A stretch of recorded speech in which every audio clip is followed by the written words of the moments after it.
তামুলপুৰ উচ্চতৰ মাধ্যমিক বিদ্যালয় পৰীক্ষা কেন্দ্ৰত চৰম বিসংগতি।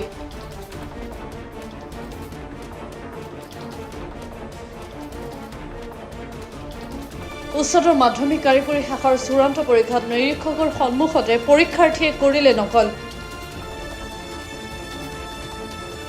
মোবাইল চাই পৰীক্ষা দিয়াৰ ভিডিঅ' ভাইৰেল।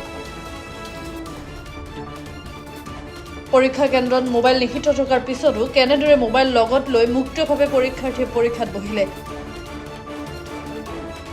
এই ঘটনাই প্ৰতিক্ৰিয়াৰ সৃষ্টি কৰিছে তামুলপুৰত। ঘটনা সম্পৰ্কে তামুলপুৰ আঞ্চলিক ছাত্ৰ সন্থাৰ প্ৰতিক্ৰিয়া প্ৰকাশ।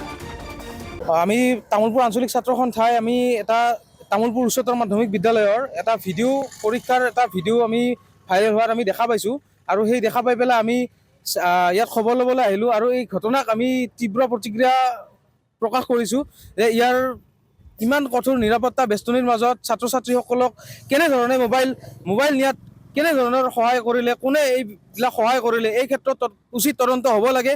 অন্যথা আমি ইয়াতকৈ আৰু বিশেষ ধৰণে আমি তীব্ৰ প্ৰতিবাদ আৰম্ভ কৰিম।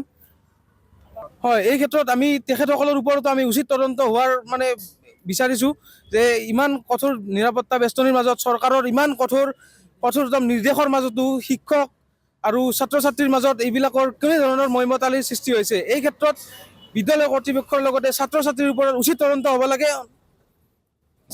আমি ভিডিঅ'টো স্পষ্ট হৈ উঠিছে যে নিৰীক্ষক থকা অৱস্থাতে যিসকল ছাত্ৰ ছাত্ৰীয়ে মোবাইল ব্যৱহাৰ কৰি আছিল, এই ক্ষেত্ৰত নিৰীক্ষকেও পূৰ্ণ সহযোগিতা আগবঢ়াইছে। নিৰীক্ষকৰ কথা স্পষ্ট হৈ আছে ইয়াতে। নিৰীক্ষকে তেখেতে নিজেই কৈছে যে তহঁতে এজনকৈ চা, নহ'লে ধৰাত পৰিবি, এনেকুৱা ধৰণৰ উদগনিমূলক বক্তব্য তেখেতে প্ৰদান কৰিছে। এই ক্ষেত্ৰত তেখেতৰ ওপৰতো আমি কঠোৰতম ব্যৱস্থা, উচিত শাস্তি হোৱাৰ কাৰণে আমি উচিত তদন্তৰ বিচাৰ কৰিছোঁ। এইখিনিয়ে আৰু।